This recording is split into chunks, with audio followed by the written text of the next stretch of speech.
धातु संकुलों का उष्मागतिकी और गतिक पक्ष, thermodynamic and kinetic aspects of metal complexes.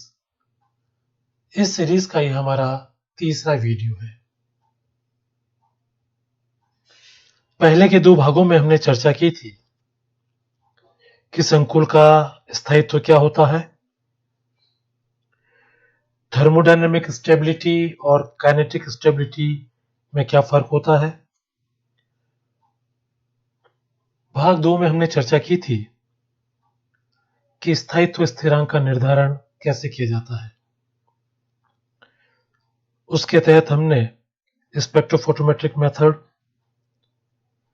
Absorbance matching method और मोल रेशियो मेथड, इन 3 विधियों पे चर्चा की थी। स्थायित्व स्थिरांक निर्धारण की अन्य विधियां भी होती है, जैसे जॉब की लगातार परिवर्तन विधि, ब्याउम की विधि। तो इस वीडियो में हम चर्चा करेंगे स्थायित्व स्थिरांक निर्धारण की अन्य विधियों की, जिनमें प्रमुख है जॉब की विधि और ब्याउम की विधि। सबसे पहले बात करते हैं जॉब के लगातार परिवर्तन की विधि, jobs methods of continuous variation. जब विलयन में एक ही संकुल का निर्माण होता हो, तब इस विधि द्वारा संकुल का आणविक सूत्र ज्ञात कर सकते हैं। प्रायोगिक रूप में धातु आयन और लिगेंड की विभिन्न सांद्रता के कुल 10 विलयन बनाते हैं और प्रत्येक का जो वॉल्यूम है, टोटल वॉल्यूम, वह 10 ml रखा जाता है। यहाँ सारणी रूप में यह समझाने की कोशिश की गई है कि किस तरह से विलयन बनाने हैं। सारणी से यह स्पष्ट है, जैसे कि जो विलयन क्रमांक 1 है, उसमें धातु आयन का जो आयतन है वो 0 है और लिगेंड वाला जो विलयन है उसका आयतन 10 ml है। दूसरे सॉल्यूशन में धातु आयन का आयतन 1 ml है और लिगेंड विलयन का आयतन 9 ml है। कुल जो वॉल्यूम है, कुल जो आयतन है वो 10 ml है। इस प्रकार से विभिन्न 10 हम विलयन बना लेते हैं। यहाँ लिगेंड और धातु आयन की सांद्रताओं का योग स्थिर है तथा केवल उसका अनुपात ही परिवर्तित हो रहा है। चूंकि सारे विलयन में टोटल वॉल्यूम बराबर है, इसलिए उनकी सांद्रताओं का योग भी स्थिर है और सिर्फ जो है उनका रेशियो चेंज हो रहा है। तो जो कंसंट्रेशन ऑफ मेटल प्लस जो कंसंट्रेशन ऑफ लिगेंड है, वह टोटल कंसंट्रेशन के बराबर है और वह एक कांस्टेंट है। और Cl/Cm जो है वह यहां परिवर्तित हो रहा है। जो सारणी की अभी हम बात कर रहे थे, उसके अनुसार विलयन बना लेते हैं और जो संकुल बना उसके लैम्बडा मैक्स पर उसकी ऑप्टिकल डेंसिटी ज्ञात कर लेते हैं। लिगेंड के मोल फ्रैक्शन और ऑप्टिकल डेंसिटी के बीच में जो आलेख खींचा जाता है, वो यहाँ चित्र में दर्शाया गया है।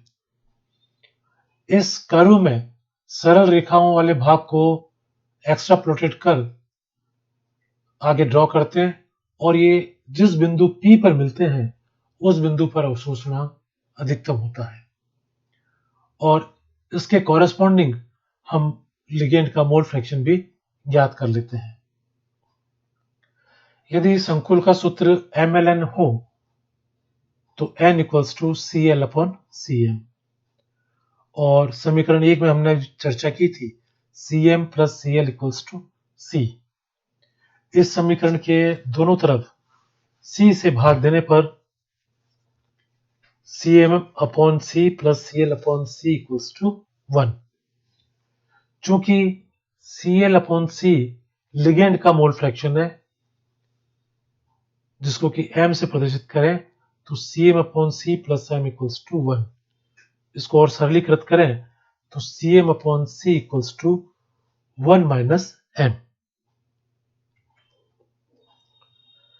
जैसा कि हम जानते हैं m = Cl/C, अब इस समीकरण के दोनों तरफ 1 - m से हम भाग लगा देते हैं। तो m upon 1 minus M equals to CL/C upon 1 minus M. अब यहाँ 1 माइनस एम की जो वैल्यू है CM अपॉन C जो हमने समीकरण 1 में निकाली थी, वही समीकरण के राइट हैंड साइड में रख देते हैं और जब इसको सरलीकृत करेंगे तो जो स्क्रीन पर समीकरण 6 दर्शाया गया है वो हमें प्राप्त हो जाएगा। अतः n का मान ज्ञात हो जाने पर संकुल का सूत्र MLN ज्ञात कर लिया जाता है। यह विधि तभी प्रयुक्त होती है जब विलयन में एक ही संकुल निर्मित होता हो तथा विलयन के कुल आयतन में कोई भी परिवर्तन नहीं हो रहा हो। अब बात करते हैं ब्याउम की विभव मापन विधि, ब्याउम्स पोटेंशियोमेट्रिक मेथड। जब संकुल निर्माण के लिए जो लिगेंड काम में ले रहे हैं वह दुर्बल क्षार हो या दुर्बल एसिड हो, यानी कि वीक बेस या वीक एसिड हो, तब H+ आयन और धातु आयन द्वारा लिगेंड को अपनी तरफ खींचने की एक प्रतिस्पर्धा सी हो जाती है। इस प्रतिस्पर्धा के आधार पर इस विधि से संकुल का स्थायित्व स्थिरांक ज्ञात कर सकते हैं। माना कि एक अम्ल और धातु आयन को क्षारीय लिगेंड विलयन में मिलाया जाता है।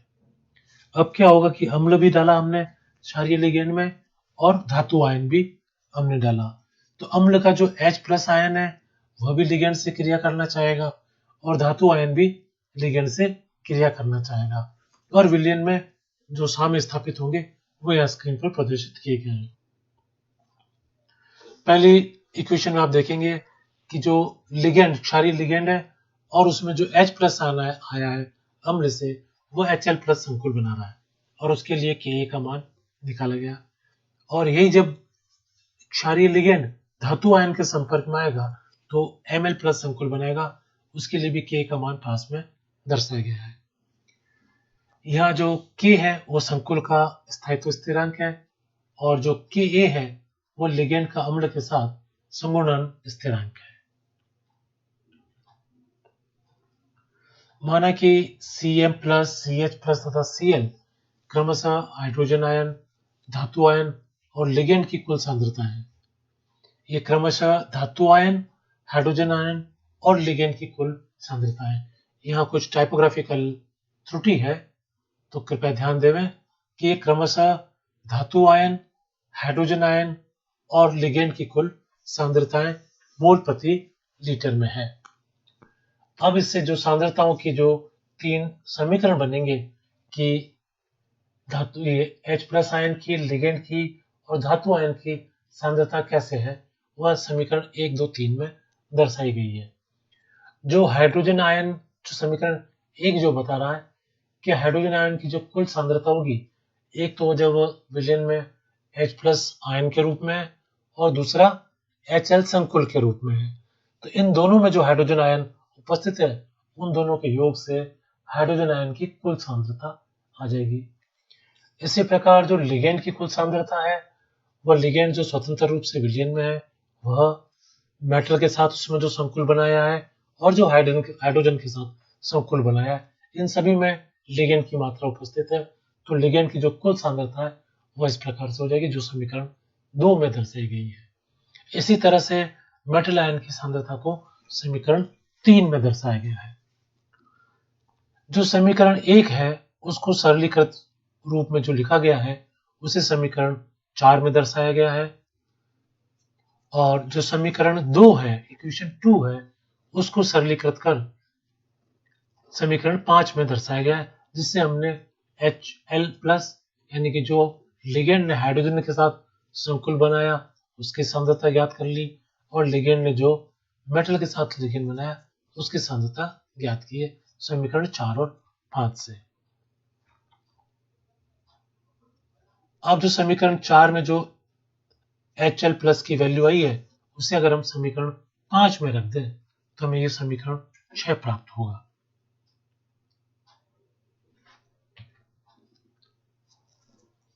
Hl+ की वैल्यू हमने निकाली थी समीकरण 4 में, उसे K = HL/L+H, यह भी हमने पढ़ा था, उसमें रख देते हैं तो इससे हम L का मान निकाल सकते हैं जैसे कि हमने समीकरण 7 में दर्शाया है।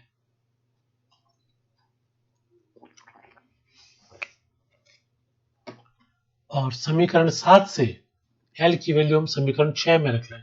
समीकरण 6 एक बार पुनः देख लेते हैं।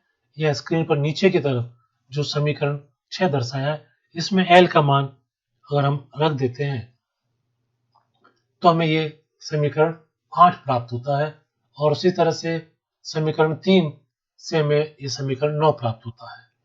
तो समीकरण 7, 8 और 9 द्वारा L, Ml प्लस और M की जो सांद्रता है उनके मान अगर हम K equals to Ml plus upon L M plus में रखें तो संकुल का स्थायित्व स्थिरांक ज्ञात कर सकते हैं।